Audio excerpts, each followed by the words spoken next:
At this point, we're coming to the end of the topics that are strictly just number-based in nature. And as we do that, we are starting to pull together everything that we've done and start to tie off loose ends and bring everything together and kind of circle back round. So here is something that we should be fairly familiar with. We looked at this a while ago. We looked at these what are called powers of, in this case, 3. And we talked about what that power means, that little number up in the top right-hand corner. And that little number in the top right-hand corner is just a way of saying this is how many copies of the base number, whatever number we are focusing on, in this case 3, that we are multiplying together. So for example, 3 to the power of 5 is 5 copies of that 3 that are then being multiplied together. Notice once again that it's not 5 lots of 3, it's 5 3s that are being times together. 3 times 3 times 3 times 3 times 3. Now this would work with any number. We happen to have chosen 3 here purely because we've seen it before actually. But this would work with any number. I could do the same kind of setup with powers of 2 or 7 or 10 or any number that I wanted. But we're going to focus on the 3 for the moment. Again, purely because we've seen it before. Now the next thing I could do with this is take this from these questions that are here, where I've written the power form and the question in full, and I could put some answers on this. I could actually work these out. Now whether I work these out with my calculator or whether I just work these out in my head, say, doesn't really matter, but we could fill in some answers for this. So we could, for example, fill in that 3 to the power of 5 is 243. That 3 to the power of 4, 3 times 3 times 3 times 3, 81. 3 times 3 times 3 is 27. 3 times 3, 3 squared is 9. And then 3 on its own, just 3.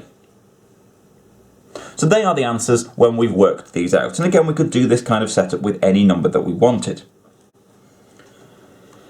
Now last time we looked at powers, we actually started with the 3 and built up to the larger numbers. We started with the 3 and then the 9 and the 27 and the 81. And if we look at it that way, then each time we increase the power, we add an extra times 3 on the end, and the answer gets 3 times bigger. So 9 is 3 times bigger than 3, 27 is 3 times bigger than 9, 81 is 3 times bigger than 27, 243 is 3 times bigger than 81, and that makes sense, because in having an extra digit on the power, in increasing the power by 1, as the power goes from 1 to 2 to 3 to 4 to 5, the answer will obviously get 3 times bigger, because we've got an extra times 3 on the end. And this kind of idea will work whatever they happen to be. Increasing the power by 1 will make the answer however many times bigger, depending on what base number we're looking at. If we're looking at 5s, the answer will be 5 times bigger each time. If we're looking at 10s, the answer will be 10 times bigger each time. This time we're going to look at this the opposite way around. We're going to look at this decreasing in power. But surely the same kind of setup works. As the power goes down and decreases 1 each time, as the power goes from 5 down to 4, down to 3, down to 2, down to 1, the answer gets 3 times smaller, i.e. it divides by 3. And 81 down to 27 is a divide by 3, and divide by 3, and divide by 3. And each time, the answer gets 3 times smaller. There is a neat pattern that seems to be going on here. So it seems that as we reduce the power, in this case, as we reduce the power by 1, the answer divides by 3. But these powers here, 5 down to 4, down to 3, down to 2, down to 1, well, that's as far as we've ever gone. The smallest power we've ever looked at is power 1. Because surely that is the smallest we can go. We can have one lot of 3 in this case, and that's it. But this is maths, so of course it isn't. And there is a neat pattern that's going on here. As we reduce the power, the answer here divides by 3. Well, doesn't that mean that we could start to extend this pattern a little bit if we wanted? Because we know that we could make that power smaller again. We could, for example, make it 1 smaller and introduce a power of 0. 3 to the power of 0. Now that doesn't make sense in terms of this, because we can't write no 3s. Well, we can just write nothing. So it doesn't make sense in terms of this. So this top half here, these ones above the purple line come from the definition. They are what powers actually are and what powers actually mean. These ones that we're now going to write below the purple line come from the pattern, because they don't make sense in terms of writing out a full question, but we could continue the pattern. Because surely, in reducing the power by 1, the answer will be 3 times smaller. So what answer are we going to get? Well, it's going to be 3 times smaller than this. We will take this answer of 3, we will divide it by 3, and that will give us the answer for 3 to the power of 0. And that answer will be 1.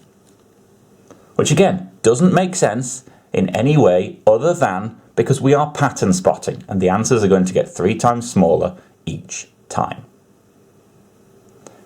But can we continue? Well, we could look at that power 0. Are there numbers below power 0 if we kept reducing the power? Well, I guess so. And again, they wouldn't make much sense in terms of a real world, this is what question we're actually doing, but we could continue the pattern. So let's try it. So we're currently at power 0. If we reduce the power by 1 again, we're going to get this very weird looking thing, 3 to the power of minus 1, because we've reduced the power by 1. We've made that power 1 smaller.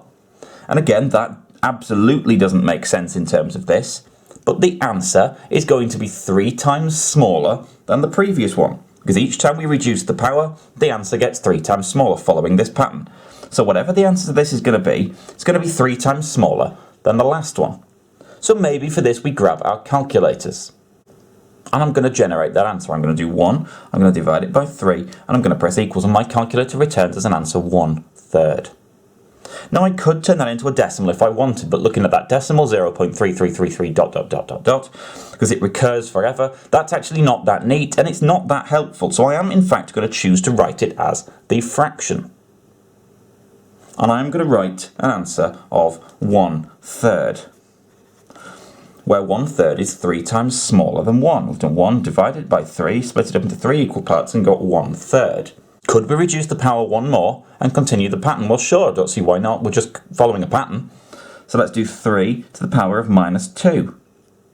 And again, that doesn't make any sense in terms of real world questions, but following the pattern, we just reduce our power. We make our answer 3 times smaller because we reduced the power by 1. So we take 1/3 and we're going to divide it by 3. And I'm going to put that into my calculator. I'm going to use that fraction button and get myself 1/3 in the calculator, and then I'm going to divide by 3 and I'm going to press equals, and I get 1/9. And then we've got an answer of 1/9. Could we go once more? Yeah, I imagine we probably could. We could reduce the power again. 3 to the power of minus 3 equals, and again our answer will just be 3 times smaller than the previous one. I'm going to divide by 3 again. So we're going to do 1/9. We're going to divide it by 3. 1/9 on my calculator using that fraction button, divided by 3 equals 1/27. And we'll do one more just so we've got a decent number to look at. 3 to the power of minus 4, so we reduce that number again, and again that doesn't have any sort of real world meaning. We can't write it as a question like these positive powers up here, but we could follow the pattern. We could do divide by 3 once more. 1/27 divided by 3. 1/27 divided by 3 equals 1/81. So see, what we've done is we've started with the positive powers that actually mean something. They are a shorthand for writing out questions that are quite long, quite messy, and then we could find answers for them. So these top ones, the ones with the orange arrows next to them, absolutely have a real world meaning and mean something. But then we noticed a pattern in them, and we extended that pattern to allow for now negative numbers to exist as powers. They don't exist as proper questions, but they do exist because we can extend the pattern. And there's no reason why we can't extend the pattern. Each time our answers were getting, in this case, 3 times smaller because we were dealing with powers of 3. It wouldn't be 3 for every number. If we were dealing with powers of 5, we'd be getting 5 times smaller. Powers of 10 would be getting 10 times smaller. But we have extended this pattern to allow for the fact that we can now have negative powers, i.e. these down here, powers of 0, -1, -2, -3, -4, and so on, because each time the pattern continues and we're just getting 3 times smaller each time. But let's look closer at what's actually happening here. Let's have a look at these particular fractions that we have obtained, because there is a very definite reason why I have left them as fractions.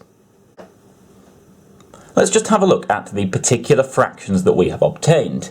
3 to the power of -1 we got 1/3, 3 to the power of -2 we got 1/9, 3 to the power of -3, 1/27, and 3 to the power of -4, 1/81. The numbers in those fractions should be familiar in some way. 3, the 9, the 27 and the 81, and if we look closely we hopefully recognise that they exist here. That we've got 3, 9, 27 and 81, and in fact we've got 3, 9, 27 and 81. The numbers on the bottom of the fractions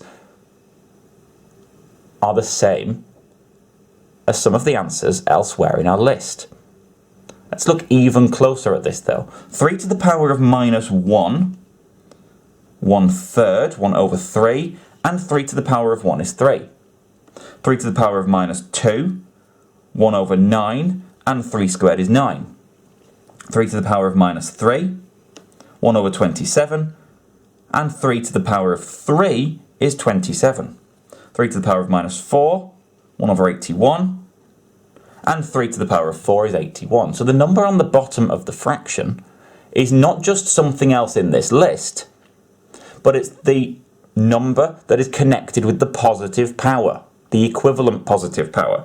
3 to the power of -1 is 1/3, and 3 to the 1 is 3. 3 to the power of -2 is 1/9, and 3 to the power of 2 is 9. 3 to the power of 3, 3 to the power of 3 is 27, and the -3 is 1/27. 3 to the power of 4 is 81, and the power of -4 is 1/81. So what seems to be happening is that the negative sign is giving us this kind of 1/, fraction, but the power part is being preserved on the bottom line. So we could probably extend that to any negative power at all. So what actually happens with negative powers, if we were to do this quickly, the negative part of the power, as soon as you have a negative power for any number, and any power, the negative part gives you a 1/. So for this one, for example, 7 to the power of -2, the negative part here gives you the 1/. And then the rest of it shifts to the bottom line. So the negative part gives you the 1/. What you're left with then is the 7 and the power of 2, and that shifts to the bottom line. 7 to the power of 2 is 49, so the 49 shifts to the bottom line. And 7 to the power of -2 is 1/49. 5 to the power of -3, the minus gives you the 1/, and then what you're left with is 5 to the power of 3. 5 times 5 is 25, times 5 is 125, and the 125 shifts to the bottom line. So the negative power gives you a 1/, it gives you that fraction, and then the power part moves to the bottom line to give you the number on the bottom of the fraction. Now it's time to let you in on a little secret. You don't actually really need to know this stuff about negative powers. There will not be a question in the exam specifically about negative powers. Work out the answer to this particular thing. Positive powers, yes. 0 and negative powers, no. So why am I bothering explaining it? Because it makes something else that you do need to know easier to explain if you at least have an awareness of negative powers as a thing. Otherwise, they appear in this next bit out of nowhere. It makes more sense if you've at least seen them before and recognise that they are in some way connected to these kind of fractions and this idea of dividing down in a certain pattern. I'm going to show you one more thing that will help set us up for this next bit. I'm going to do the same list again that we saw with 3, but this time with 10. So rather than powers of 3, powers of 10. So we've got powers of 10 now. And I've started off with the positive powers. I've filled those in as full questions, 10 to the power 5, 4, 3, 2 and 1, and then I've worked them out as answers. So for 10 to the power of 5, I've written it in full, and then we've got 100,000, 10,000 for 10 to the power of 4, 1,000 for 10 cubed, 100 for 10 squared, and then just 10 for the power 1 on its own. So there's nothing surprising about those. They've just come from working the powers out, perhaps on a calculator, perhaps with these questions written out in full, because timesing by 10 is not particularly a difficult thing to do. We can do that, and we've got these answers. And notice again that the same pattern holds, that as we reduce the power from 5 down to 4, down to 3, down to 2, down to 1, each time the answer gets 10 times smaller. That makes sense because we've got one fewer times 10 on the end, but 100,000 down to 10,000, down to 1,000, 100, 10. We get 10 times smaller each time. Now we can use that pattern, 10 times smaller each time, to start filling in the answers for these negative powers then. So we can get 10 times smaller to fill in the answer for 10 to the power of 0. And 10 times smaller than 10 will be 1. And notice again that this is not a definition thing. This is not using any sort of extended sum, writing it in full. This is just using this divide by 10, in this case, pattern each time. We are going to continue dividing by 10 each time we reduce the power by 1. So we're going to reduce the power again, and we're going to go to the power of minus 1. So we're going to divide by 10. We're going to do 1 divided by 10. I'm going to write that as a fraction, and I'm going to get 1/10. Then I'm going to do 10 to the power of minus 2. I'm going to divide by 10 again. We could possibly put that in a calculator, 1 over 100. 10 to the power of minus 3, divide by 10 again, put that in a calculator, 1 over 1,000. And then 10 to the power of minus 4, 1 over 10,000. Now all of these are obtainable from using a calculator, or we could just think about what's happening each time. But let's now have a look at these answers. Have we seen these somewhere before? Hopefully we have. Now it might take a certain leap to look at these slightly differently, but look at them not so much as numbers, but as words. They are the hundreds, tens and units grid column headers. That we've got the 100,000, the 10,000, thousands, hundreds, tens, units rather than ones, but still, tenths. So we've crossed that decimal point. That decimal point would go there. We've crossed over into the decimal point, and the decimal area, hundredths, thousandths, 10,000ths.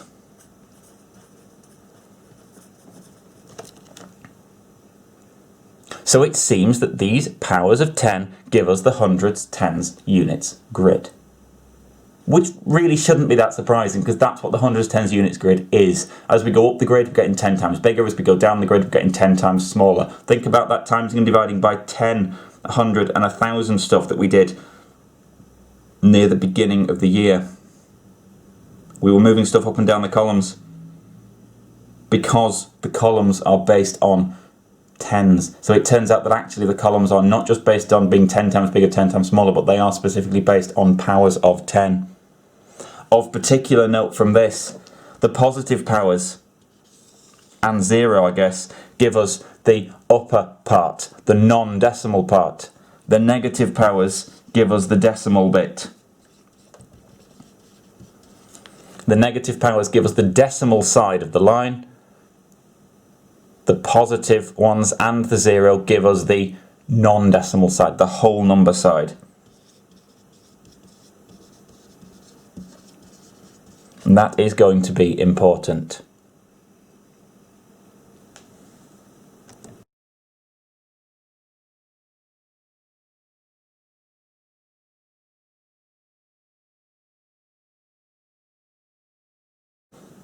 Science, generally, is the study of the world around us. And sometimes science studies things as large as the distance across the known universe, say, or sometimes it studies things as small as what makes up atoms, the very building blocks of life itself. Now these numbers, when they're studying these kind of ideas, are very difficult to comprehend. They are either so huge that it's difficult to picture, difficult to work with, or they are so small that it's difficult to work with. If we think about the distance across the known universe, I looked this up, apparently this is it. The distance across the known universe is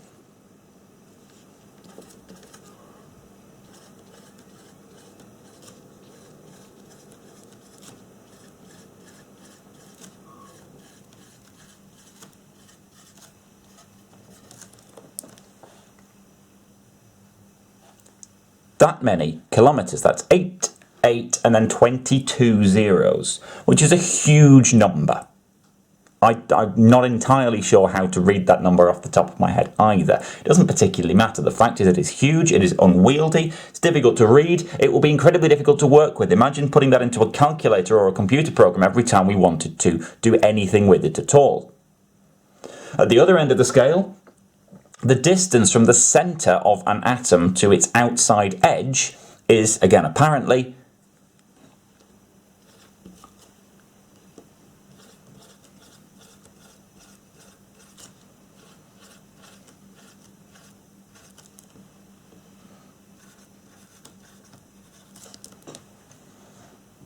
that many metres. 0 point and then 14 zeros and then 282 metres, which is absolutely tiny. And again, with so many zeros in there, it will be very difficult to work with that as a number. It's far too small for us to ever possibly conceptualise. And imagine having to write that down every time, much less put it in a calculator. The more zeros you are writing, the longer a number is, the more chances there are that you would make a mistake. The point is that these numbers, and science in general, will often deal with numbers like this, very large numbers or very, very small numbers. And they're quite long, they're quite unwieldy, and they are difficult to use.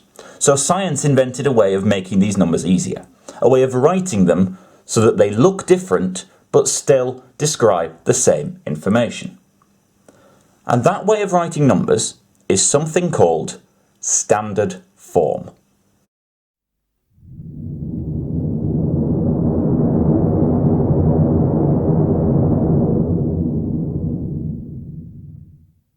And standard form says that what we are going to do is we are going to write numbers using powers of 10, i.e. using the hundreds, tens and units grid.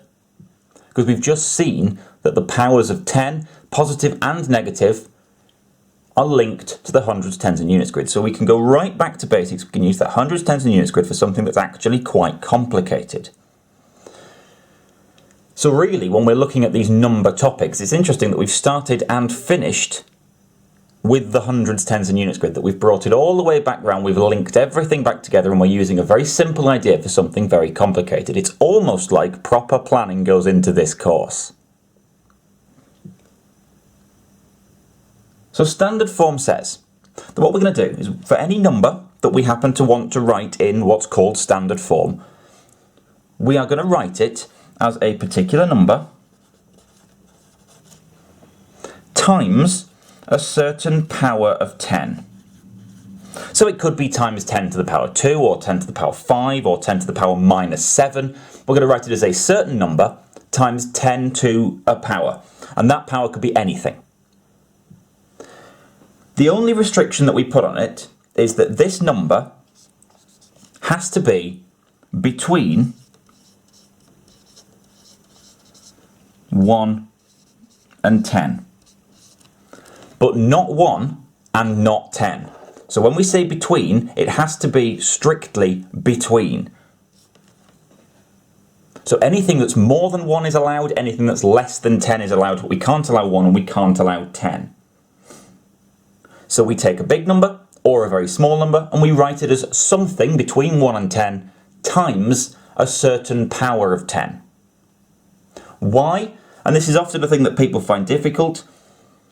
We do this because this is what people decided we would do. People said, we're going to do this. We can use the hundreds, tens and units grid to do this to any number. It is possible to do this to any very large number or any very small number. And we're going to give it a name. And the name we give it is standard form.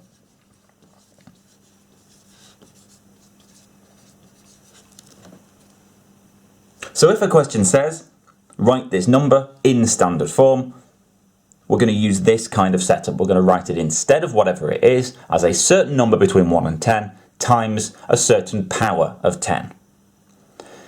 This is best explained and much easier explained with a particular example so that we can see how it works, and then we can look at the answer and show how the answer is the same as where we started. The standard form version of a number is the same as where we started.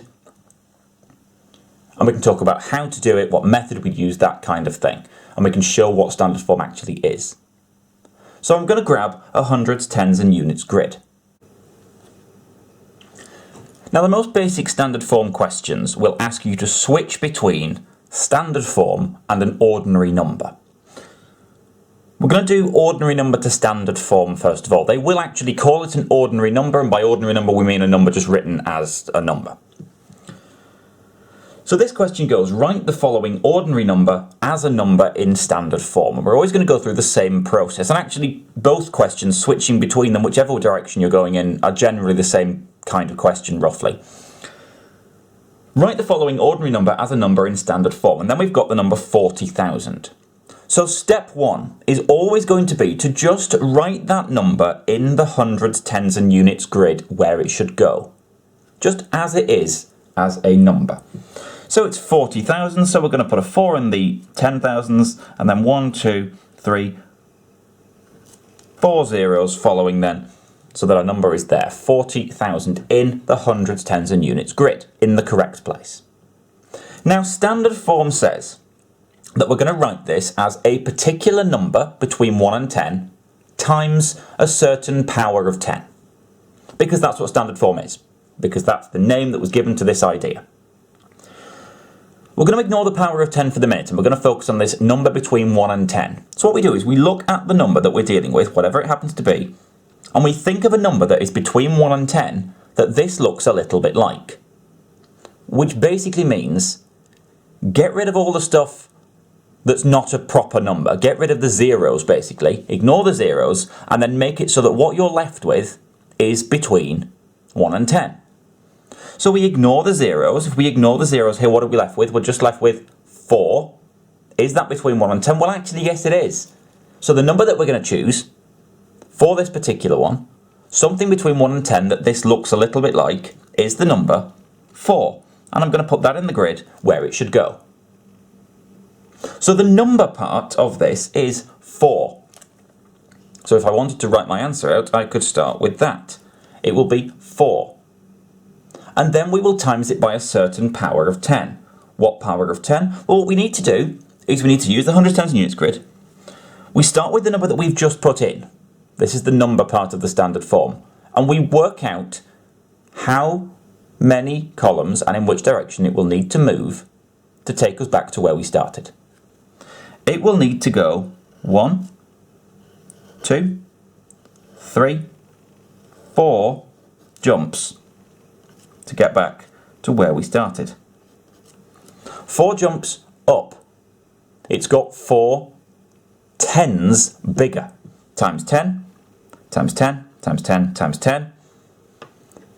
So it's going to be times 10. How many times? 4 times. And our answer then is 4 times 10 to the power of 4.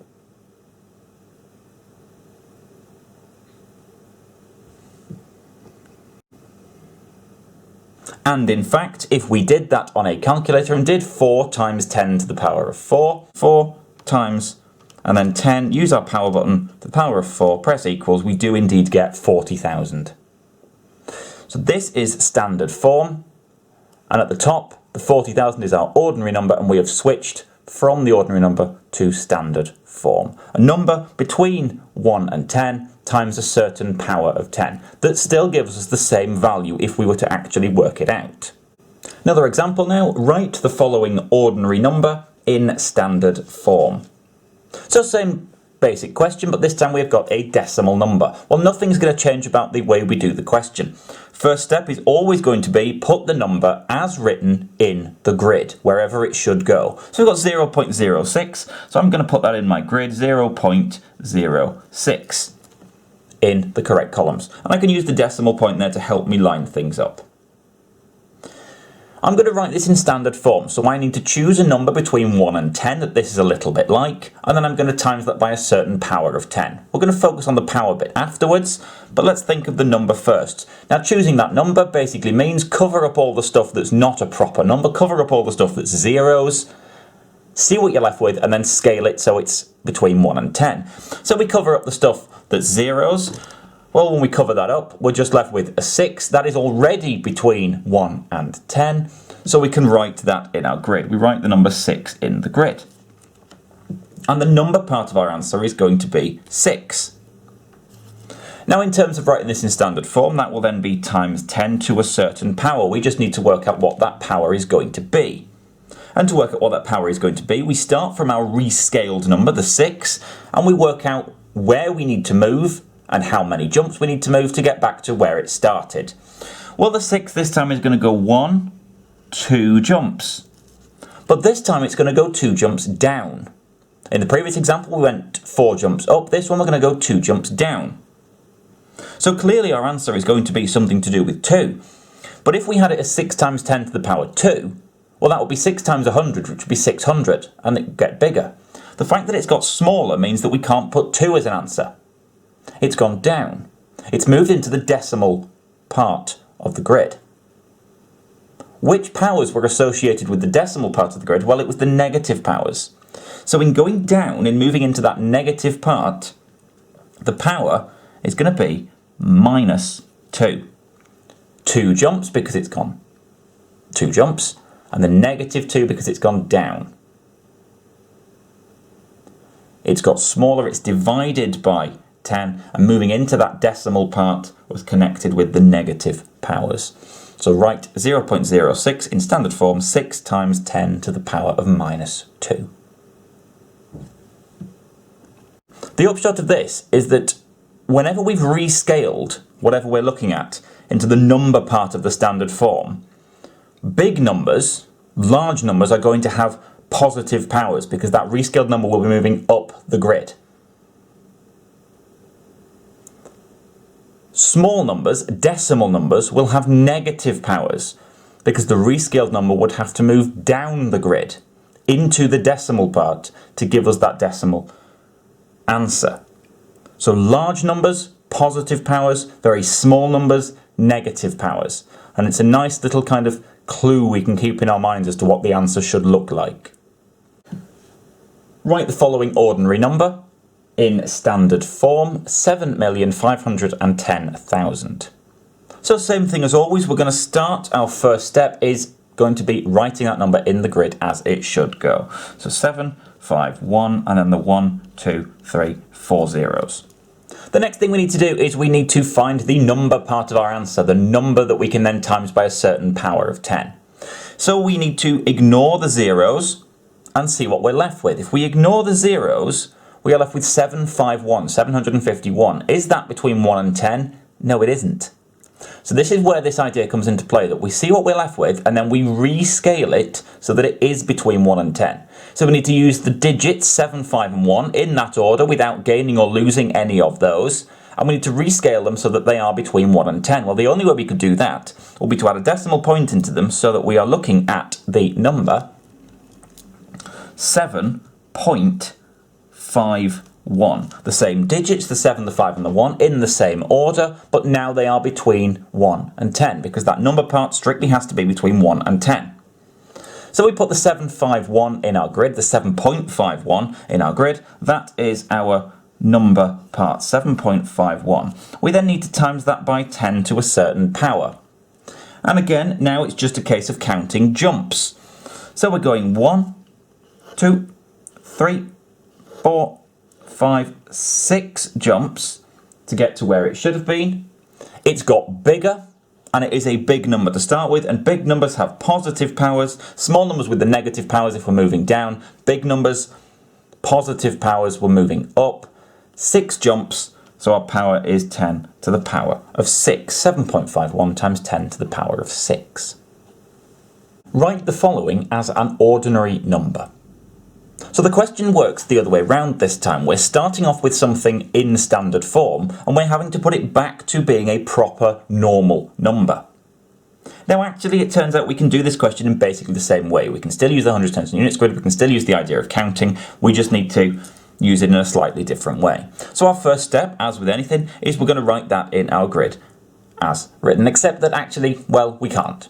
So what we're going to do is we're just going to take the number part of it, the 4.26, we're going to put that in our grid.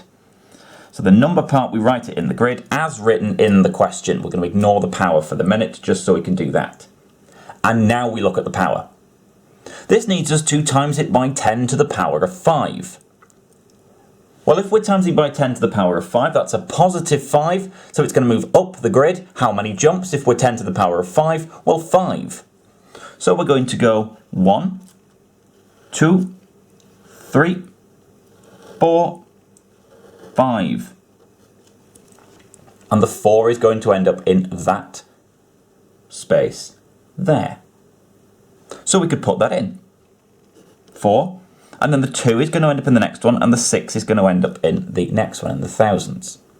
The whole thing has moved 5 jumps up. All we need to do then is make sure that this is a proper number. Looking at that, that is not a proper number because it's just floating around in the middle of the grid. We need to add something to it to make sure that it is a proper number.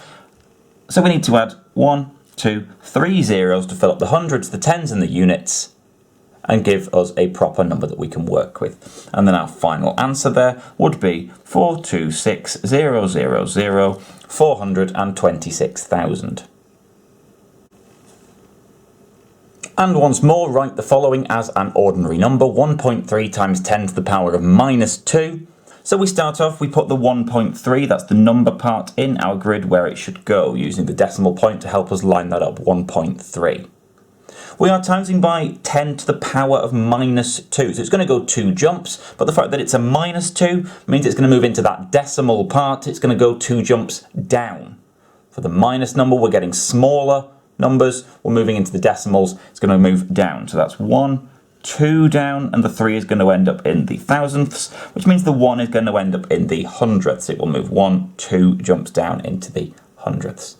That is not a number that we can have. We need to add something to that number to make it a proper number. Well, we'll have to have a 0 in the tenths, and we're also going to have a 0 in the units with that decimal point there at the crossover, giving us a final answer of 0.013.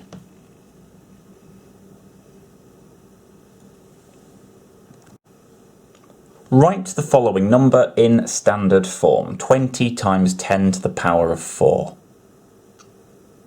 But surely that's already in standard form, isn't it? We've got this number and then we're timesing it by a certain power of 10. But then we need to look a bit closer. The number here, ignoring the power, is 20. But that number, we said before, to be proper standard form, has to be between 1 and 10. Not 1, not 10, but between 1 and 10, and 20 is not. So while this looks like standard form, it actually isn't. So we need to rewrite this so it is in proper standard form. Well, actually, what we're going to do is we're going to start with this as it's written, and I'm going to put it in the grid. Ignore the power part, just focus on the 20, and the 20 goes in. I'm now going to turn this into an ordinary number. I'm going to put it back to being a proper number. So we're timesing it by 10 to the 4, which means it's going to get 4 jumps up the grid. 1, 2, 3, 4. The 20 is going to move 2 and 0 into there. I need to fill out some stuff to make that a proper number. So I need to fill out 1, 2, 3, 4 columns with zeros in to make that a proper number. So I've now rewritten this that looked like standard form but wasn't as an ordinary number, as a proper number. And now what I can do is I can ignore the 20 and just focus on this 200,000 now and write that in standard form.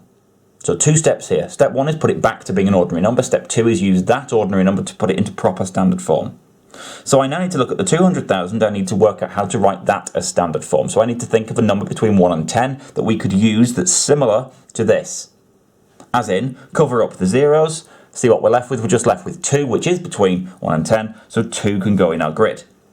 We then need to start with the 2 and see how we get from 2 to the 200,000.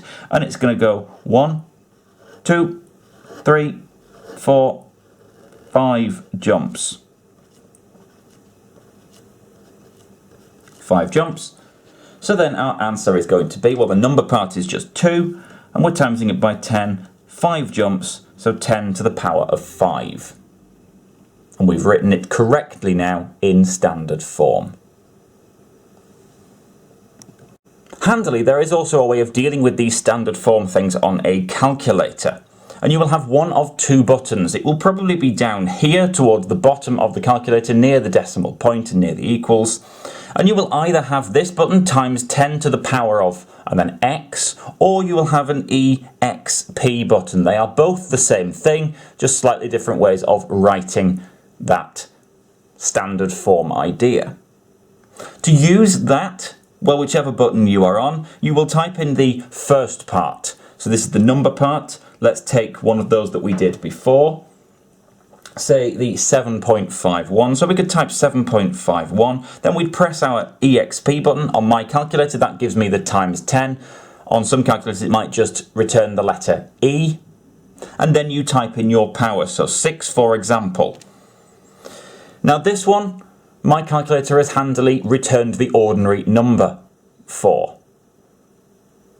So that could be quite useful if you have a calculator. There are some powers that it will not return ordinary numbers for, however. If we look back at this one and we put in, say, power 15, something that's quite large, and press the equals, the calculator has just returned the 7.51 times 10 to the power of 15.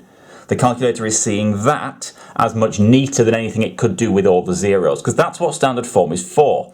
So for smaller numbers with smaller powers, the calculator will often convert it to an ordinary number, but it may not do.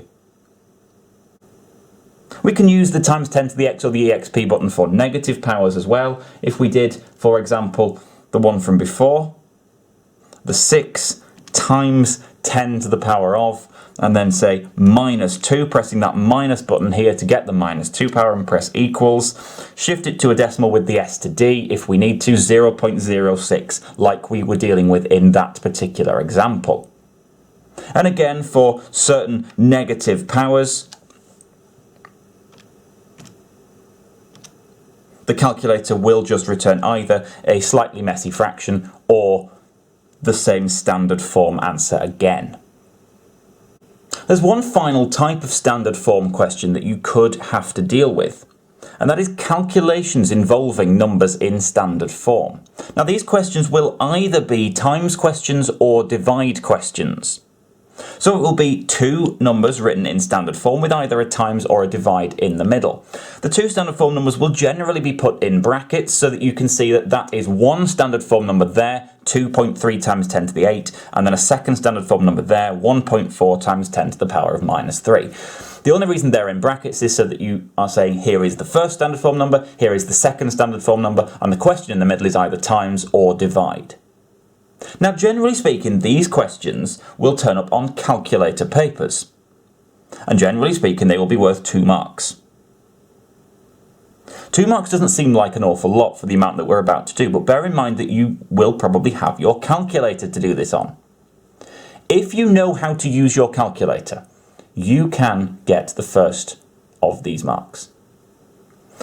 The question says, specifically, work out the following, giving your answer in standard form. So 2 marks are generally awarded for the following things. The first mark comes from getting an answer, whether it's standard form or not. The second mark comes from having the answer in standard form. How these questions will generally be set up, if you are allowed a calculator for them, they will be set up so that you could get an answer on your calculator if you use it, which will give you 1 mark. But your calculator will not give you the answer in standard form. It will be one of those where your calculator sees it as neater to give you the answer as an ordinary number. The second mark comes from then turning that ordinary number into proper standard form. If standard form is something that you're struggling with, don't just skip this question, because actually everybody can obtain the first mark. Because the first mark is just type this into your calculator and press equals and write down the answer. And as long as you can type stuff into your calculator, you can get this question right, or at least get 1 mark on it. So we grab our calculators. And I'm going to type in exactly what is written there, including the brackets, just to be sure. So I'm going to open my brackets. First number 2.3, I'm going to press my standard form button, my times 10 to the x or my exp, whichever one it happens to be. Press that and then the 8. And I'm going to close my bracket. The symbol in the middle is a times because this happens to be a times question rather than a divide. So I'm going to press the times. I'm going to open my second bracket then. And I'm going to type in the second standard form number 1.4. Press my times 10 to the x button, my exp button. And then I'm going to type the -3 using the minus button on my calculator to give me the -3. And I'm going to close my brackets. And I'm going to press equals. So step 1 is our calculator. And that retains the answer 322000. And if I write that down, I get 1 mark, because that is a correct answer to this question. If you hate standard form, if you can't find the standard form answer for this, if you're not sure how to actually switch this into standard form, you've forgotten, or it's just something that's not clicked or whatever, fine, move on, because you've got 1 mark for this question. If you can now put this into standard form and you're okay with doing that, then we can grab our 110s and units grids and we can put this into standard form. So to put something into standard form, we start by writing the number in the grid where it belongs. 322 and then 3 zeros afterwards. So 322000, 322,000. We then have to rescale that. We work out a number between 1 and 10 that we can write that is similar to this. So we ignore the zeros. 322, well, that isn't between 1 and 10, but we could rescale it so that it is by writing it instead as 3.22. So 3.22 goes in our grid where it should go, 3.22. We then need to work out how many jumps the 3.22 has to move to get from 3.22 to 322,000, where it should be. Well, it goes 1, 2, 3, 4, 5.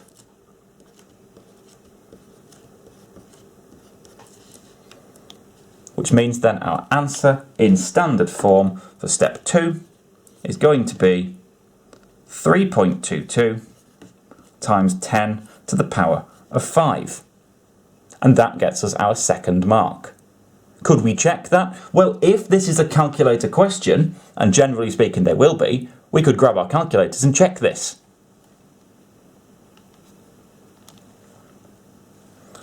.22 times 10 to the power of 5 equals 322,000.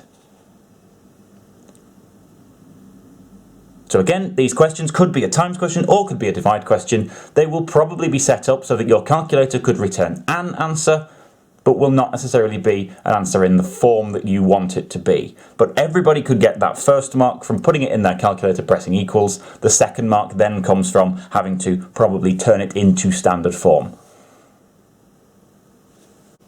Psst. Come here, got a secret, all right? So here's the thing about standard form, all right? It's one of a very small number of topics that actually you can get away with not knowing. Standard form questions, there is likely to just be the one standard form question worth, what, 3 or 4 marks? Standard form is quite a lot of work for the amount of reward that you actually get. So it is one of those topics that actually you can get away with just quietly forgetting about. There aren't many that is the case for, but standard form is absolutely one of them. So if you're looking at this standard form stuff and you're thinking there is no way in hell that I am ever getting this, fine, forget it, move on. There are bigger and better things, more important things that are worth more marks that you can do instead. If it's clicked, fine, great, carry on. But if it really is never going to click and you know in your heart of hearts that it's never going in, forget it, move on. It's 3 or 4 marks that you can't get maybe, not the end of the world. But it is worth bearing in mind that you might have a calculator to do it, you probably will have a calculator to do it, so it's not necessarily that all hope is lost.